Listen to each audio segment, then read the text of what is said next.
Hello, everyone. It is lovely to see so many of you. This week, we are talking about Parshat Chaye Sarah, which kind of translates as the life of Sarah, but famously begins with the death of Sarah. And also, I think, contends with the aging of Avraham as well. And it's that we're going to focus on. Specifically, a verse from this week's portion that says, "Ve'Avraham zaken ba biyamim v'Hashem berach et Avraham bakol," which means that literally, Avraham zaken means old. Avraham was old. And then comes this phrase, ba biyamim, which is really hard to translate. Ba means to come. Yamim means days. So how hard should that be to translate? But what does it mean to come to your days, to come into your days, to come into your time? A lot of English translations say that Avraham was old, comma, advanced in age. But you can see that this is a sort of a minefield for a translator and will become a great phrase of interest to commentators going forward, both because it is in and of itself confusing and also because side by side with zaken, or old, it seems to sound repetitive. So really the sort of question for the literary questions are, what does ba b'yamim mean relative to zaken, relative to old? And in and of itself, also, what does ba b'yamim actually mean? What does that phrase mean? What is it indicating about Avraham's aging, or something else maybe? Okay, so we will start. Let's put the sources up, and we're going to start by looking at a really interesting direction, I think. Let's make that bigger if possible. An interesting direction from source 2 from the Sfat Emet. Okay, so as we have seen already in many weeks, he quotes his grandfather, begins there, my master, my grandfather, my teacher, my rabbi of blessed memory, Rabbi Yitzchak Meir Alter. And he quotes a teaching of his grandfather that his grandfather gave in the name of the Zohar, the Holy Zohar. And I'll read in Hebrew first. He says, "Higid b'shem hazohar hakadosh perush ba biyamim shehevi imo kol ha'arot shehayalo b'chol yom davar miyuchad shenivra alav ukeshemet hevi imo kol hayamim bekach katuv b'zohar." So the translation, which is my translation, so it might be right, it might not be. My translation is that Rabbi Yitzchak Meir Alter taught in the name of the Holy Zohar on the words Avraham was old, advanced in years, ba beyamim, that Avraham brought with him all the insights that he had accumulated from day to day regarding each new thing that was created on his account. And when he died, he brought along with him all of his days. And I'm going to read one more sentence and then hopefully crack that open a little bit. He says, "V'kach katuv b'zohar," that's what the Zohar says. V'yesh lamar, and he wants to add on or maybe refine this a little bit. He says, "V'yesh lamar od perush ba b'yamim shekol ha'harot shehaya lo nisharu etzlo leolam." He says, ba b'yamim means that all of the insights that he had accumulated over the years, I'm sorry, I'm just trying to find it in my own translation. I was doing that off the top of my head. One could also say that the meaning of advanced in years is that all of the illuminations that he had accumulated stayed with him forever. So the image here of ba b'yamim is that Avraham, right, brought his days with him, which is understood to mean that he brought his insights with him. The word in Hebrew, he'ara, contains the word or, like the English word illumination, light. All of the insights or enlightenments or illuminations that he had from every day of his being, he brought along with him. And the Zohar seems to make clear that this was a kind of, maybe not make clear, but I'll say the Zohar seemed to suggest that this was a kind of practice that Avraham had, which was a practice of noticing one thing, at least, one thing new every single day of his life, which could mean that he saw something new in nature. It could mean that he walked the same path every day, but each time focused on a different detail. It could mean that he had an insight, an internal insight, something about himself that he noticed. There isn't a specificity there per se, but there is a sense of illumination that every single day Avram took upon himself to notice something new. Davar miuchad shenivra alav. One thing that was unique, that he hadn't really recognized the day before. And the Sfas Emes adds to this an interesting statement about memory. So that for the Zohar, the day in and day out practice of noticing is what filled Abraham's days.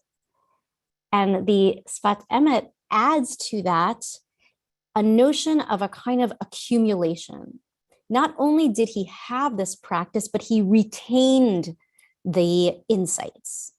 So what he understood or saw the day before remained imprinted on him. And I'll read that part now.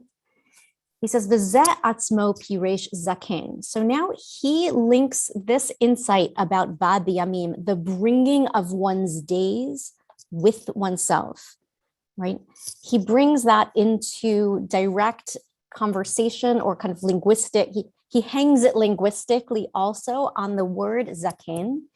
And he says, V'zeh atzmo piresh zaken shekana chochma. I'm going to stop there for a moment and just say that this is a kind of contraction that is found in the Talmud. It is, yeah, I put it on your, I think it's on your sheets. Go down one for a second. Let's see, we can go down to the next source. No, did I not put it on there? Go back up one. Maybe I didn't. Okay, my apologies. I'm just going to share it with you. So, we don't even have to look at it on the inside. I'll just say that in Masachet Kiddushin, we are told of this idea, Ein zaken ela kana chochma. It's instead in the name of Rabbi Yossi Haglili. Ein zaken ela mi shekana chochma. Excuse me. Zaken means one who kana. Kana means to acquire.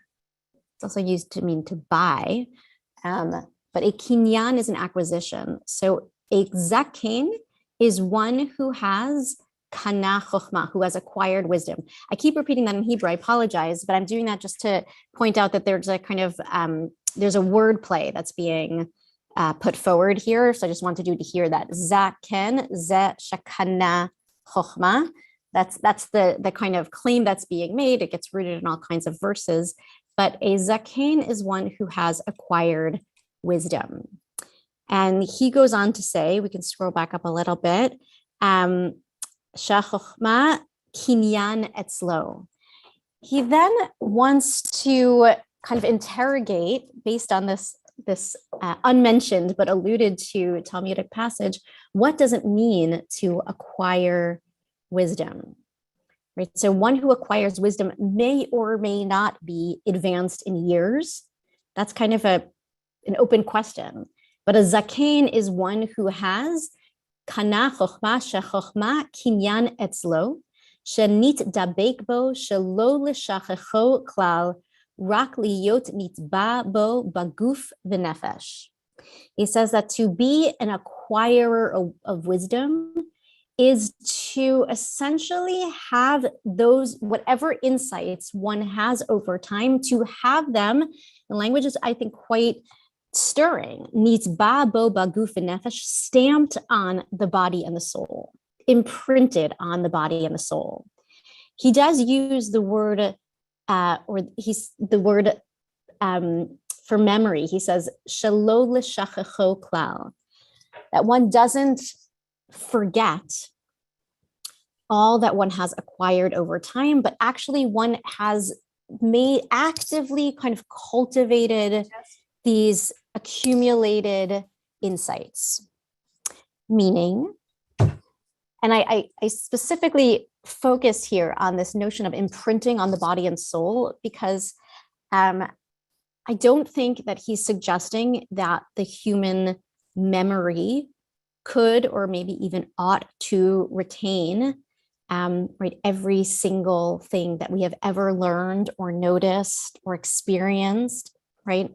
In fact, some say that it is, right, a great human attribute that our brains forget, because we actually cannot keep taking and keep taking in and keep taking in and keep taking in a very cognitive sense, that is. But that's not what it is that he's really focusing on. He's making a claim, and I'm purposefully moving between the character of Avraham and the kind of invitation for spiritual life more broadly, which the Sfat Emet is himself doing. Right? He's saying that the character of Avraham, or part of what made Avraham so great, was his active cultivation of memory, retaining that which he has experienced in life, cultivating this practice, and really like mindfully trying to hold on to it. And he goes on to say, "Shederech kol adam shemargish." I just lost my spot. Sorry. Margish eze ha'ara v'davar chadash az nitpa'el me'at. He says that it is the way of the human being to get excited when we learn something new, and we get kind of activated. But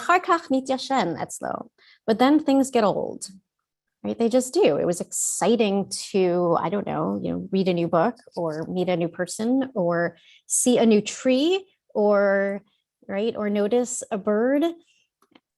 It might have filled us with great feelings of either warmth or comfort or healing or connection, all of those things. But then they seem to recede, and it's really his words, it gets old. And a person is no longer awakened, is no longer stirred by these observations or insights.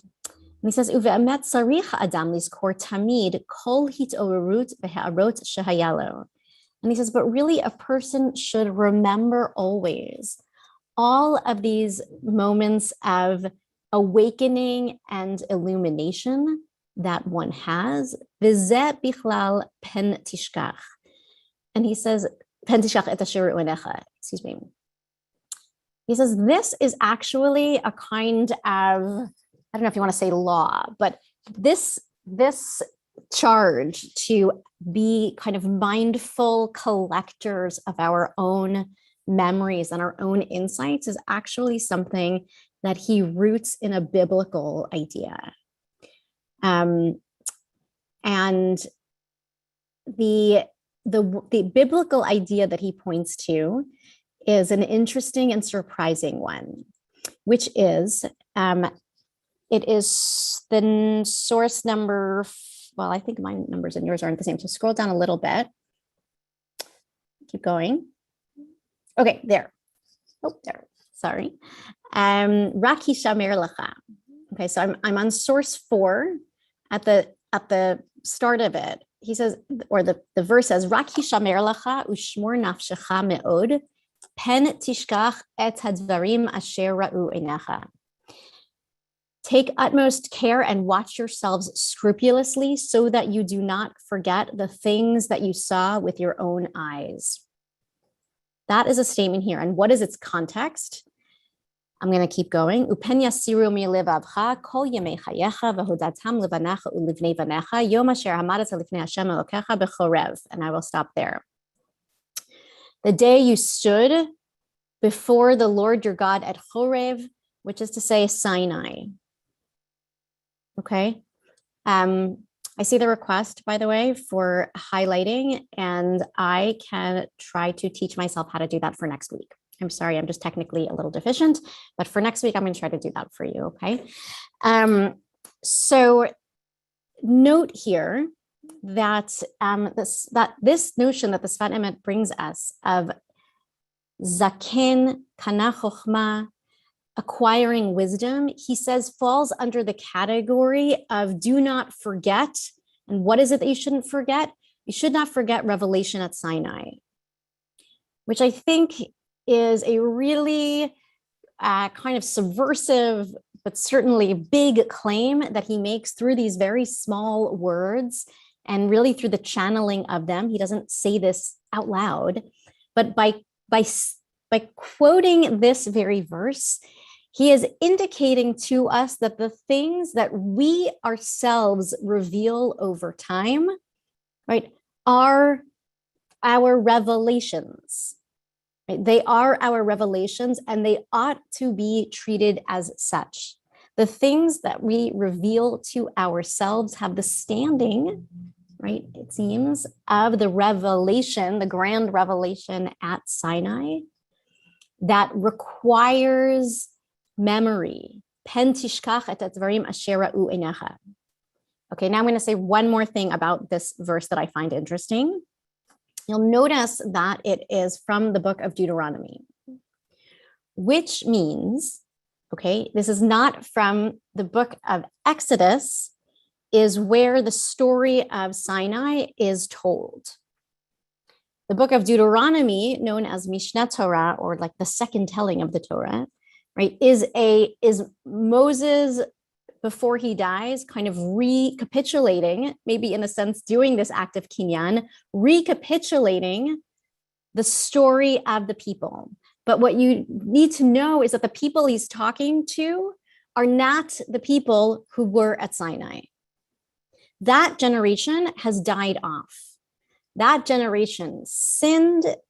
That generation, right, did not have trust in God, and with regard to entering the land of Israel, and they were essentially punished with 40 years of wanderings, during which that entire generation would die out.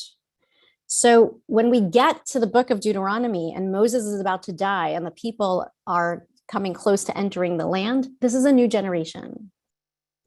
So when the Sfas Emes says, Rak hishamer lecha ushmor nafshecha pen tishkach et hadvarim asher ra'u einecha, watch yourselves so that you don't forget the things that you saw with your own eyes. There's an irony here, because this generation did not see with their own eyes the revelation at Sinai. And so I'm going to sort of put this as a question, and I hope that we can maybe discuss it in a little bit.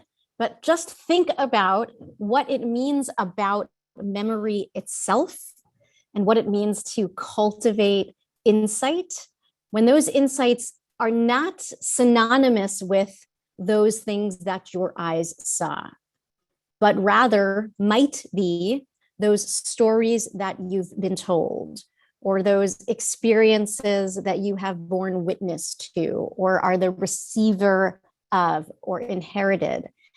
That this just opens the possibilities for what we might mean, or what he might mean rather, by the he'arot, the insights and the moments of awakening, right? They might be perceptive experiences or observational experiences of noticing and of seeing, and they also might not be. But all of that, he says, is required. It is required of us. He uses this language of pen tishkach. It's in the negative. Don't forget. Don't forget all those things that you yourself have revealed over time.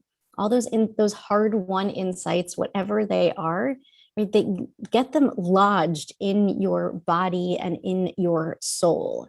Right? You may or may not be able to recount them as memories, but the claim is that, from his perspective at least, that a life well lived, or the experience of ba biyamim, to really bring one's days with oneself, is an experience of, again, collecting wisdom and holding onto it. So just to recap, I want to say two things. To recap, number one, I want to point out in the name of the Zohar, this beautiful practice, and maybe some of you already have it in your kind of mindfulness practices, but the idea of every day making a choice to notice one thing, anything, one thing that stands out, right? The leaves have changed from yellow to more yellow, or they've fallen here, or it doesn't have to, right? It doesn't have to be visual, right? It could be really anything that you didn't notice the day before. Just notice one thing. And then what the Sfat Emet adds to that is don't only notice, but see how much you can hold on to.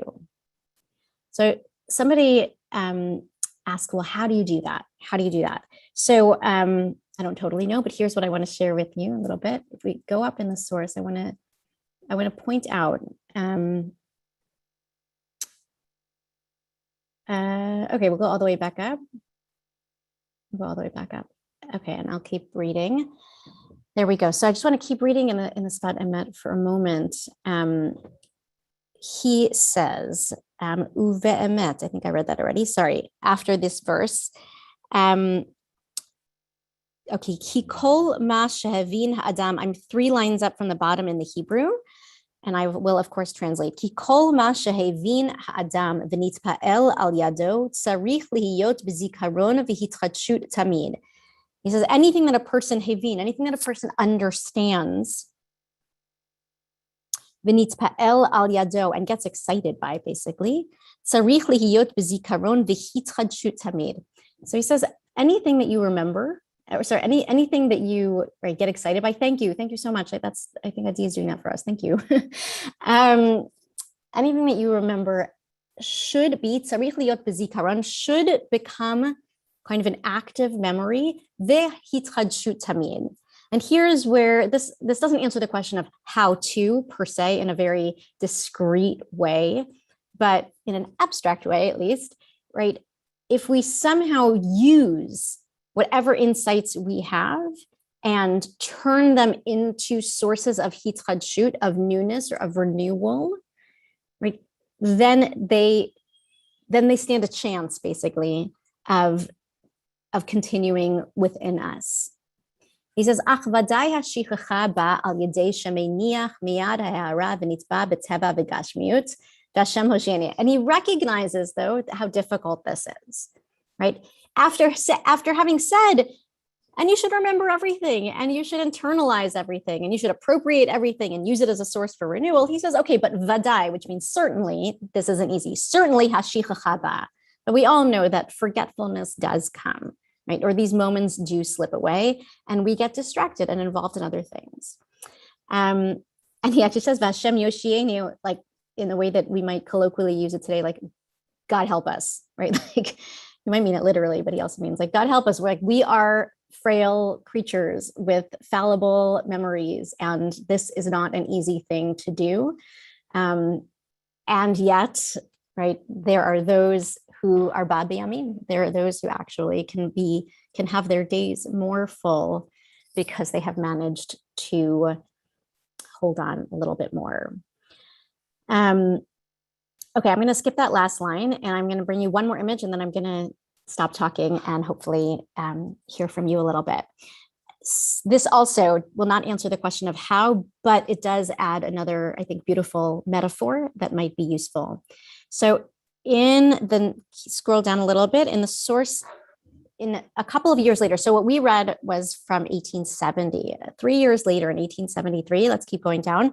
The Sfat Emet teaches again about this. I think I've mentioned this before, but I'll mention again here. Yeah, you can stop right there. Thank you. That one of the interesting things about the Sfat Emet is that he very often, from one year to the next, will come back to the same verse or come back to the same midrash that he taught the year before and say something related but different, or take it in a totally new direction. So sometimes it's fun, and I have been doing this for you the past, I think, couple of weeks, I hope. Sometimes it's nice to sort of compare what he does with this verse in another context. So here he is 3 years later talking about this same idea of zaken and babe chokhmah. And he says, Perush zaken shekana chokhmah. So that's the same idea that he brought for us before, that to be zaken, which I hesitate to translate as old, because that's not what he's saying, right? That the meaning of zaken is to be one who has acquired wisdom, who has sort of willfully, right, mindfully acquired wisdom. Shemechin makom lachokhmah. Says he's prepared a place for wisdom, one who prepares a place, mechin makom. So here you can see again the kind of sort of active effort, right? One doesn't, we all know this, right? Well, maybe not all the time, but right, it's hard to keep cultivating insight. We have to actually, if we want to really hold on to things, we have to turn ourselves into the kind of receptive vessels almost. We have to prepare ourselves to be in a position to take in experiences, right? Sometimes we're lucky and they just stay with us. But here too he is asking or suggesting that it is the person who does the work, the pre-work, maybe the quieting work, or right, the work that makes space within to continue to receive the world, essentially. And he says here, ki perish kinyan shemidabek alav hachokhmah.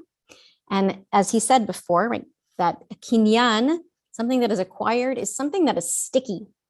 Midabek alav hachokhmah literally means, right, that wisdom sticks to this person, or an acquisition is turning something sticky, making it adhere, keeping it live within oneself.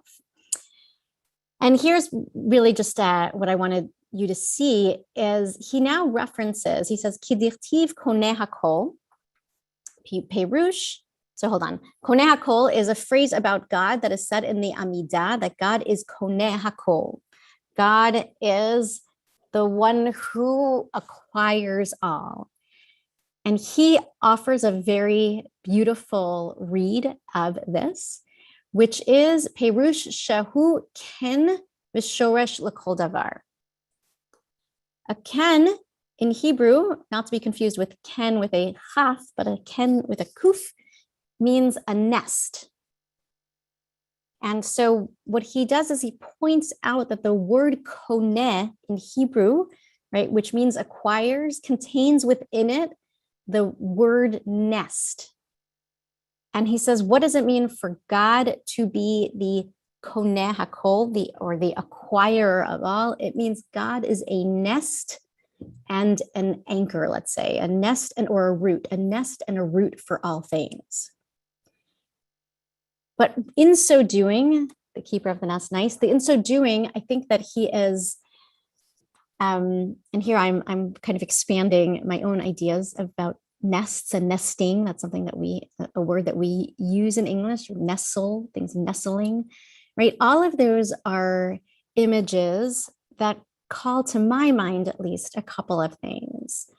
I had the great privilege over the course of the pandemic to live in the country. I was living in the Berkshires. Maybe some of you are there right now. And I had this exquisite privilege to watch robin's nest be built, and to watch day in and day out the birds, the little, like the mother bird and the father bird, bringing all the twigs and the whatever from all over, building up this nest, and then watching presumably the eggs, grow, the mommy birds sitting on them. I watched them fledge and leave the nest. So first of all, so in terms of a practice of noticing, this was a practice in my family every day as this was occurring. My children and I, first thing in the morning, would go to the window and see, what's new in the nest today. And it really wasn't just a really gorgeous experience. But when I think now of nests, right, I think of, first of all, that act of collecting from all over, right? And we would sometimes see like little strings, that probably like fell off of our coats or something, make their way into the nest, because the nest was a place that really was an amalgamation of so many different places, spaces, experiences, textures, etc., right? Brought together in this one holding place. And that's the other idea here, I think, of the nest, right? The nest is a place that holds, it's a place that protects, it's a place that generates life. And so to say that a zaken, now I'm making a move here. So the Sfas Emes says that God is, to be a koneh is to be one who builds nests. The implication is to be a zaken is to be a nest builder too, is to be one that accrues, right, from all the different experiences in life, and somehow, right, manages to turn that into something sheltering, life-giving, warmth-giving, right, from which emerges literally, right, new life that can fly. I hope that doesn't sound too cliche, but I think it's just a beautiful, beautiful idea. And while it doesn't give us the specific practice of collecting, I think it really, or how one does it, I do think that it helps to build out this idea of zikenut, or of the acquisition of wisdom, which does hopefully sometimes indeed overlap with aging. Right, that what are we doing when we are kone'ing chokhmah, when we are acquiring wisdom? We are really culling our life experiences in a conscious way to create an abode, right? Maybe for our own being, and maybe to also help the others in our lives over whom we have care, also do the same in the way that a bird builds a nest for its young. So coming back now to the, Avraham Zaken Babi, I guess I'll just read the last lines here. Right, so again, this language of mikabel is received, someone who actively receives the insights and the wisdom of their life, bilibo, right, receives it into their heart. It doesn't just happen out there, but actively internalizes, metabolizes, personalizes. He says, and this helps one to grow from one level to the next. And this is a person about whom one would say that they have acquired wisdom. Shekibel hayamim elav. Again, bringing together zaken and babi yamim. Lachen nikra zaken babi yamim. Sorry, I just anticipated those very last words. Right. So now let's bring that together. We can take off the sources now so I can see all of your faces, I hope. So here we have this, I think, really, hopefully, stirring, maybe resonant, I don't know, idea brought to us by the Sfat Emet through Avraham, and through this doubling of language, or tripling, Avraham, Zaken, and Babi Yamin. And what does that mean? And in what sense is Avraham a Zaken? And the response is he's a Zaken because he is an acquirer of Chokhmah. He's a Koneh Chokhmah because, or how, Babi Yamim, because he brings his days wherever he goes, or he brought all of his days. That the acquisition of wisdom is somehow related to the again, the kind of mindful collection of wisdom that one has revealed to oneself. Again, coming back to that imagery of Pentishkach and the revelation at Sinai, that these kinds of life-changing experiences that one might attribute to Sinai, the big revelation, he makes so much smaller, right, into a bird in her nest, collecting those insights that hopefully we have all collected along the way. So I'm going to stop here and open up for questions or comments. So hopefully you can raise your Zoom hand and or take yourself off of mute, and hopefully we can have a little conversation about that.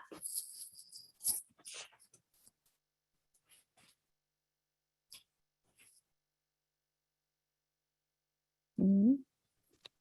I don't know if I have a specific question, but I think it's very interesting that the Sfat Emet would choose what, to me, my impression of is a very subtle, very specific understanding of, and I guess maybe my question would be to you, does this, to him, do you think, does it mean that when you do this, it's a life worth living? Is it a life that's closer to God?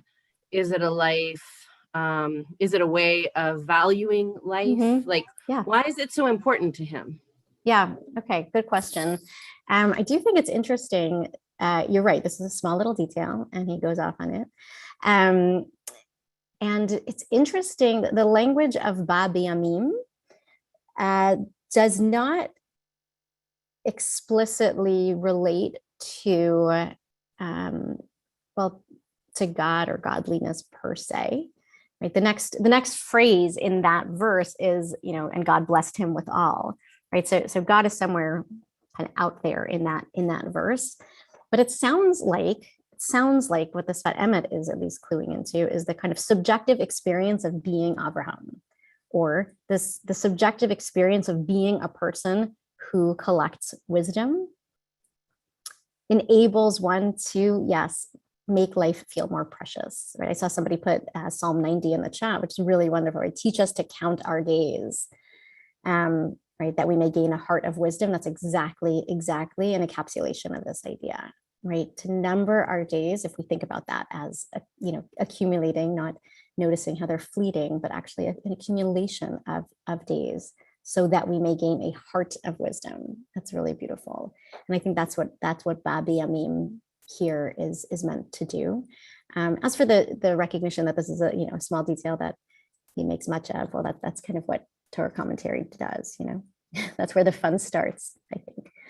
I hope that was a response to that. Okay, Roberta Wall, go ahead. Okay, thank you. Thank you so much for this rich journey online and now sort of live. So that line from the Sfat Emet, that Abraham took with him all of his awareness, his growth, his experiences. I've been really playing with why is Torah telling us this in the context of Sarah's life? Mm-hmm, mm-hmm. And I'm wondering two things, if you could speak to them. One is Chaye Sarah. Can we think of it as the aliveness of nice. Sarah? Yeah. Beautiful. Okay. Great. Thank you. And so meaning that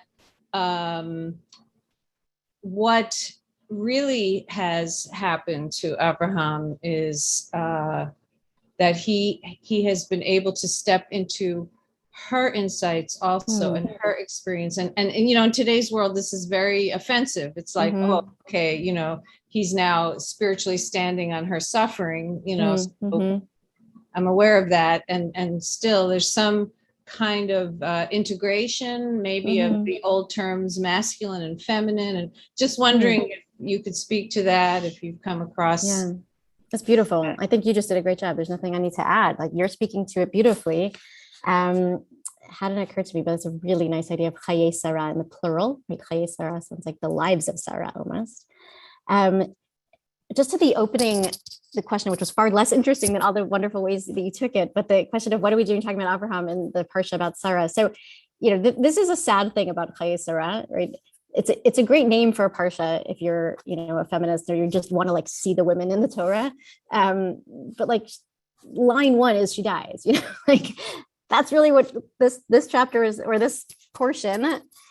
It's not even the portion, right? It's like first couple of verses, she dies, and then we're on to the next thing, and we're back to Abraham, and we're back to the kind of male story. So that's just a kind of problematic in the text itself that doesn't give Sarah as much room, though we do have stories about her as well in other places. So that just sort of maybe I've amplified that by choosing to speak about something related to Avraham here. I want to just say something that it's not really fair because I'm like comparing apples and oranges here, but something that is interesting is to think about the way that Sarah, so when Sarah dies, and I don't have the verse in front of me, somebody can correct me if I say it incorrectly, but at least in English, right, it's like Sarah died and she was 100 years and 20 years and 7 years. And there's a midrash that Rashi quotes on that, because Rashi is interested in why it says years so many times instead of just saying 127. Right? Why was she 100 years plus 20 years plus 7 years? There's an easier way of saying it. And the midrash on that says, well, what's trying to tell you is that at 100 years, she was just like she was at 20 years with regard to, I think this is right, like sinlessness, kind of purity. And at 20, she was as beautiful as she was at 7. I don't really know what that quite means.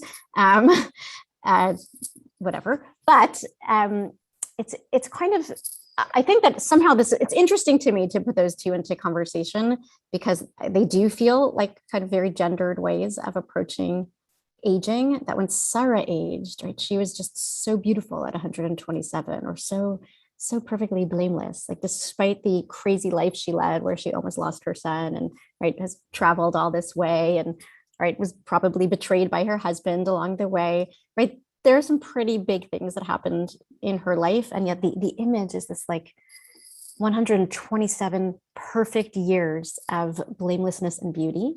But Avraham, his zakenut, or his older years, are characterized by right this depth of wisdom. So I know you weren't taking it there, but I just thought of that and I'm sharing it. I'm sorry. It's just kind of an interesting way. One of the things that I think is interesting about this week's portion is the different characterizations of men and women and aging in particular, and how we might err perhaps. And when we talk about these kinds of, idealized versions of men or women aging. That being said, I'd love to imagine that this particular statement about Avraham, who I've likened to a mother bird, in light of the imagery here, is not specific to him or to right a male model of aging per se, but is actually about human beings trying to live kind of conscious lives filled with memory and insight. Okay, I spoke too long. Sorry, I see other hands. Okay, Mitchell, go ahead. So it seems to me that while this is characterized as sort of or framed as a spiritual teaching, it also seems that it's a bit of an advertisement for the rabbinic process as well. And whether it's the Sfat Emet or the rabbis of the Talmud, it's this layering upon layering of past interpretations. And sometimes, especially someone who's sort of very much a novice at all of this, it can be overwhelming, and at times I almost find there feels like a rabbinic sportsmanship. Who can you're right about that. Who can quote the more obscure quote from the past, but yet there's still sort of this through line of accumulation. And whether it's done in the intellectual realm or whether it's done in spiritual insights, there's kind of a mixing of the two. Wonderful. Totally.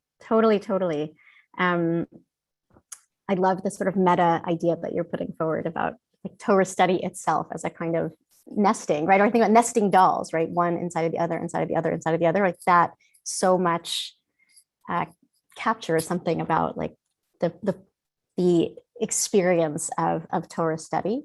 Hopefully. Even his annual readings. It's like a nesting. and Yeah. collectively our annual readings. Oh, that's great. Yes, yes, yes. I love it. I guess just one thing that comes to mind when you were speaking, I was thinking maybe you use the word layers of it.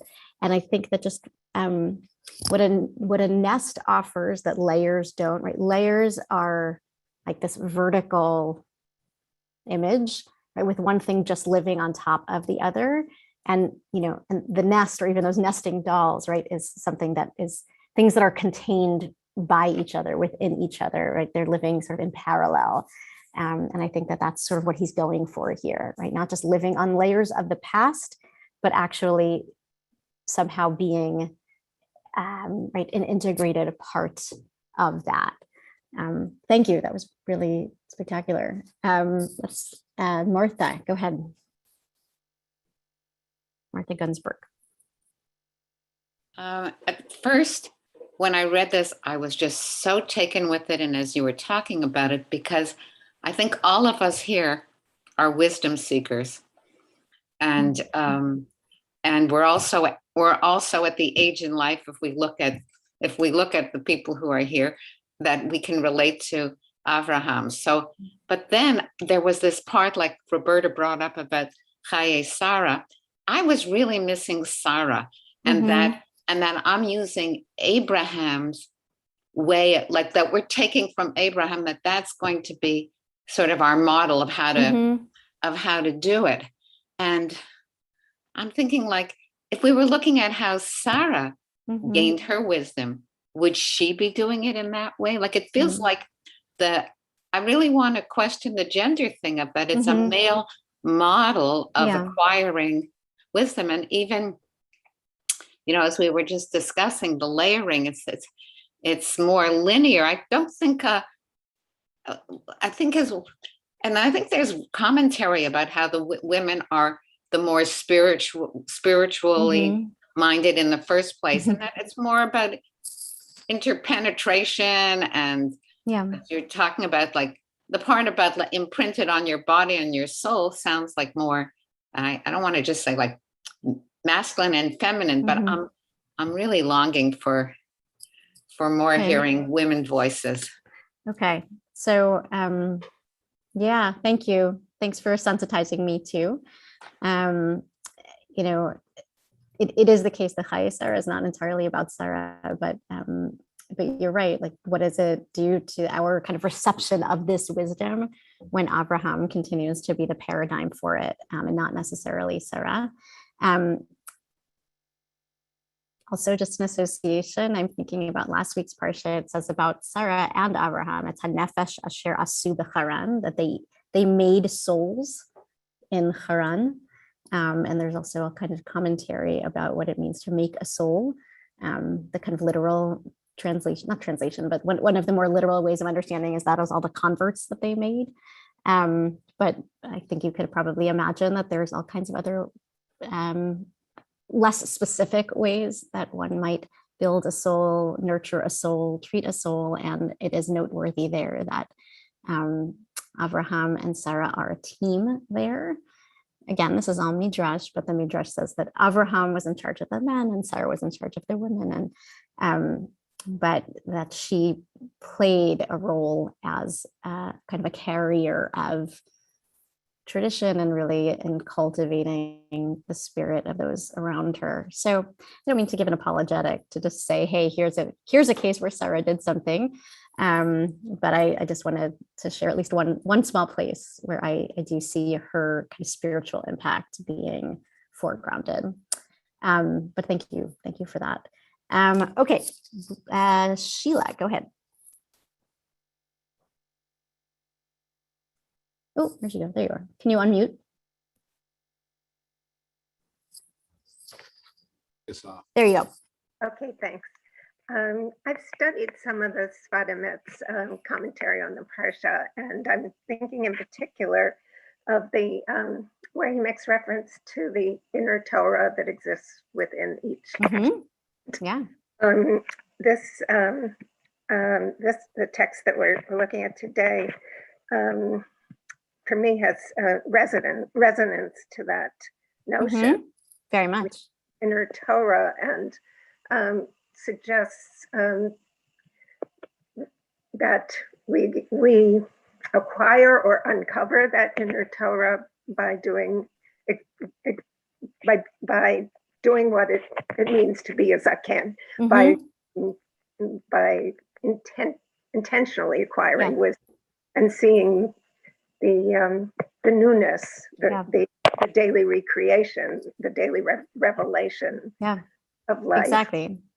And I think that contextualizing those words of pen tishkach, lest you forget, right, contextualizing, noticing that their original context was revelation and seeing what he's applying that to completely bolsters your point, right? That we all have Torah to reveal, right? And we ourselves, maybe, right? Reveal from within, reveal from without, but that we ourselves are revealers of Torah, and it is those revelations that we need to be carrying with us. So yeah, totally. Thank you.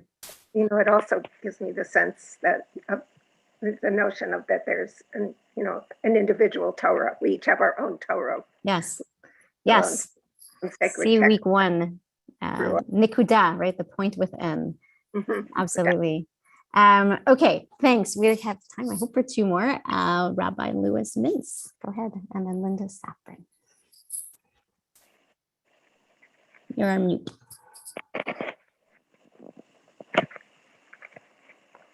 There, that better? Yep.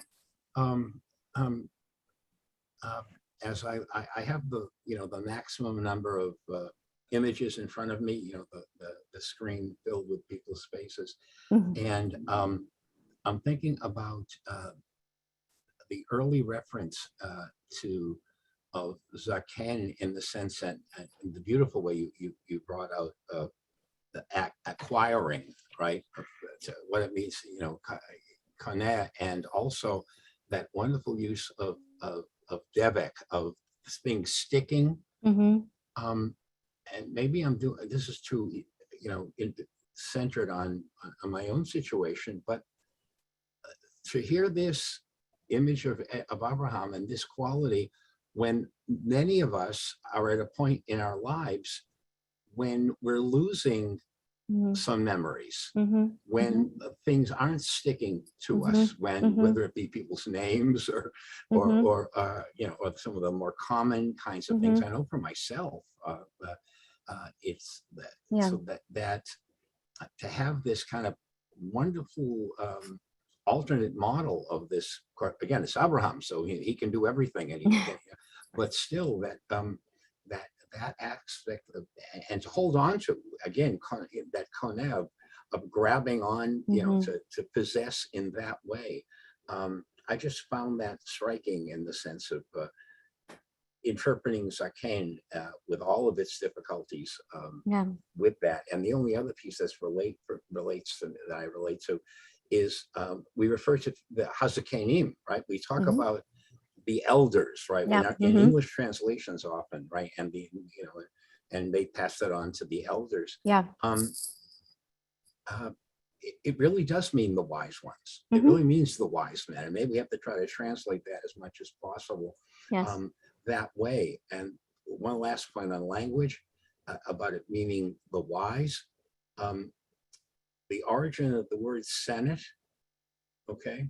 as in the United States Senate, is the Roman Senate, and in Latin, the origin of the word senatus is elders. It means the elders, and we can't apply that term wise with our current Senate, but still, I just find I love the play in the words and the way you're presenting it. Okay, great.